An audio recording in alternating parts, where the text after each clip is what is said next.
Hello, got rocks, and today we are working on down and stay. So first I'm going to start with down. We wait to do this behavior because a lot of dogs tend to be resistant to this. It's a little bit more of a vulnerable position. He, however, is not. He does actually enjoy going down. We want to make sure that we give him the other foundations first before we jump into these behaviors. So first things first, you want to make sure that you are already winning half the battle when doing down. Make sure that he's already in the sit position, but I'm not going to ask him to sit. He actually just offered me this, but if he were not already in sit, I would ask him. He's cheating. I would ask him to with the hand signal, and then I would draw his attention down with the lure until he went down. Now this down is cute, but I actually would like it down where his hip rolls completely. The reason being is that this down right here, which is very much like a Sphinx position, means that he can hop out of it very easily. Like he just kind of lift his body. So I actually want to make sure his hip rolls good, just like that, which he just rested into. That way it's a little bit more reliable of a down, and that he's more likely to stay in that down, stay more comfortably. And now I'm going to release him. You're free. You're free. Good boy. Good job. It's very important that as you're practicing sit and down that you incorporate your release word so that he's not just performing a trick and then just going away after he gets his treat. That goes for Scotch as well. Good boy. So he just went into sit. And now again, I'm going to draw his attention down with this lure towards the ground. And I'm going to wait for that hip roll. Now, if he doesn't give me the hip roll naturally, good boy, good job. Let's say he didn't give me the hip roll naturally. What I would do was just kind of manipulate his body by drawing this treat towards his ear, and his hip would naturally roll. We're just going to let him live in this moment for a second. Good job. Good job. Now all we're doing is building time in this down. Just, understanding he has to stay here for a second. You're free. Good job. Good job. Now, whenever you're using your release word, just remember that you will not have to use a treat to get them out of something. Their freedom is their reward. All right, and we're going to show this one more time. Cheater. So he just went into his sit. He's doing very well with sit. He's defaulting into it, which is really cool. And now he's offering down, which is really awesome. I didn't say anything at all. I'm not even luring him. He's a very, very smart boy. But again, I'm going to wait until his hip rolls. And his butt is literally facing the camera, so we'll see if he'll give that to you so you can really see what I mean there. Turn him a little bit. Good. Good boy. Good. Good.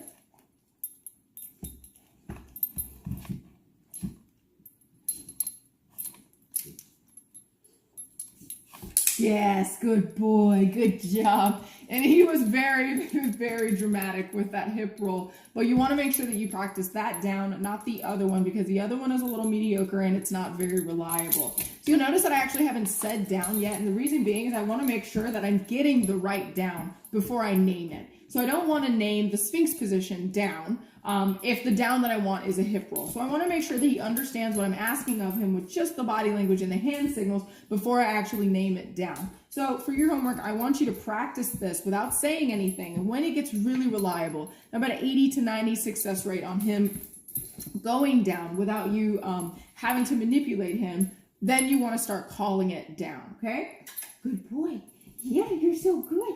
You're so good. I'm going to show you what this looks like without a lure in your hand. So there is nothing in my hand. Eventually, your hand signal for down will just be this, just kind of down. But how you transition this is there's no lure in my hand, but I'm going to mimic the same thing I just did. He's already paying attention to my hand because that's what he's used to doing. Then I'm just going to draw my hand downwards towards the floor.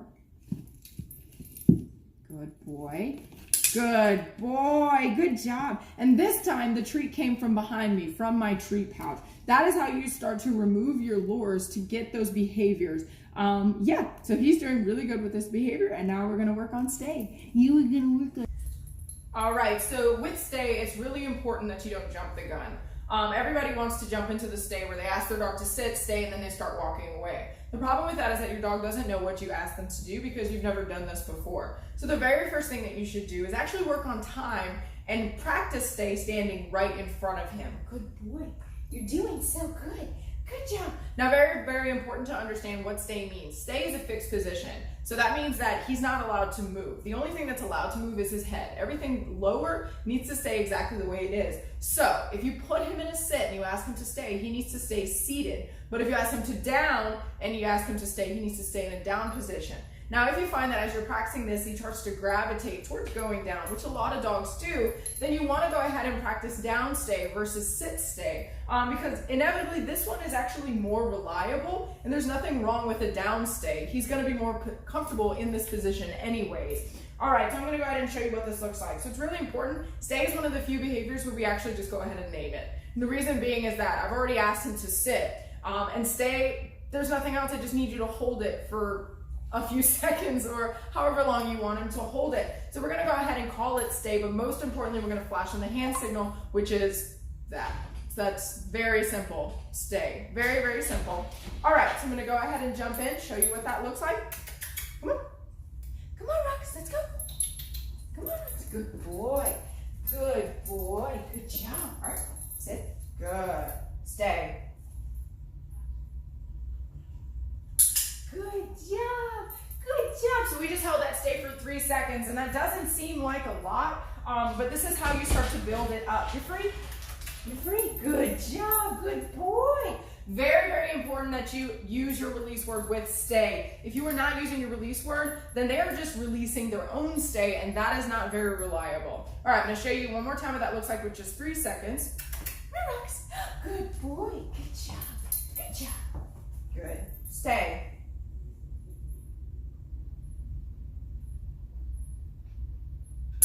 Good boy. Good job. Good job. Good. Stay.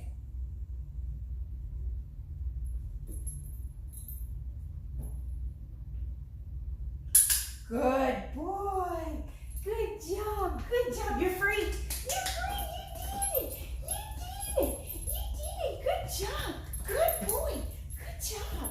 Oh, you are a rock star. Yes, you are. Come on. Try again. Good. Now we're going to stretch for even more time. Now it's really important that as you're practicing stay, that you're really reading that body language.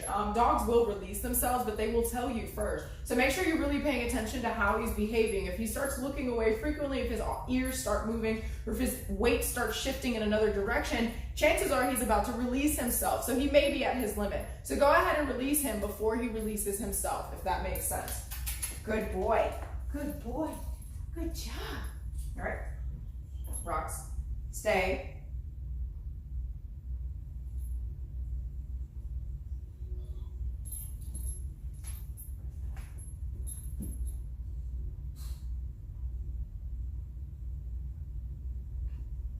Good boy. Good job. Good job. That was a really good stay, and even though he shifted his weight, he stayed in the sit position, so I'm going to give him that. You're free. You're free. All right, now I'm going to show you what it looks like with just a little bit of distance. And what I mean by that is I'm literally going to step backwards once, and that is it. You do not need to go ahead and shoot for 10, 20 feet. Hey, leave it. Thank you. Thank you. That's very good. You're a good boy. You don't need to shoot for a very far distance. You actually just want to work within his vicinity. Make sure he understands it first before you start. Again, don't jump the gun. Work within his realm and then start reaching for what you can get later on. All right, so we're going to do this one more time. Good. I'm actually going to lay the leash down flat so I can move a little bit better. Stay. Good boy. Good job. Now, whenever I'm working with distance, I tend to take away just a little bit of time. Distance is a totally different factor. I am walking away from him. Puppies naturally want to follow, so make sure that he understands that you appreciate that, but don't stretch his limits too much. You can build up on the time just a little bit later. Hey, stay.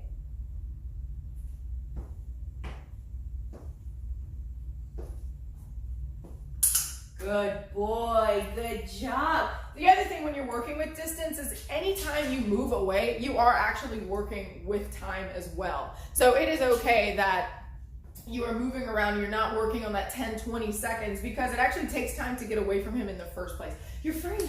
You are free. You're a good boy.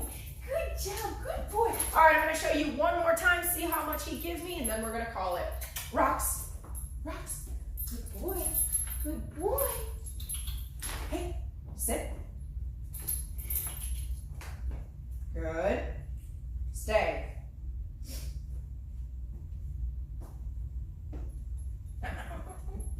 So that's not quite it. I'm not going to give him that. I'm actually just going to release him and start all over again because, again, stay is a fixed position. So since he went in down, and I'm so glad that he went into down because he did learn that today, but I do want him to understand that we are practicing sit stay right now, not down stay. Hey, you're free. You're free. Come on. You're free. Good job. Good job. All right, let's try again. Let's try again. Good. Sit. Stay.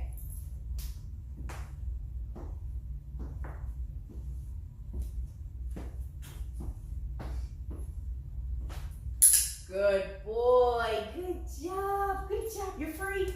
You're free. Good boy. Now notice the very last thing I want you to notice is that whenever I'm giving him a treat, I am meeting him there. The reason being is I don't want to release him from a distance because I want him to hold that stay in that spot. If he gets used to releasing his stay and coming to me from across the room, his stay is not going to be that reliable. So for the time being, make sure that when you're releasing him from right in front of him.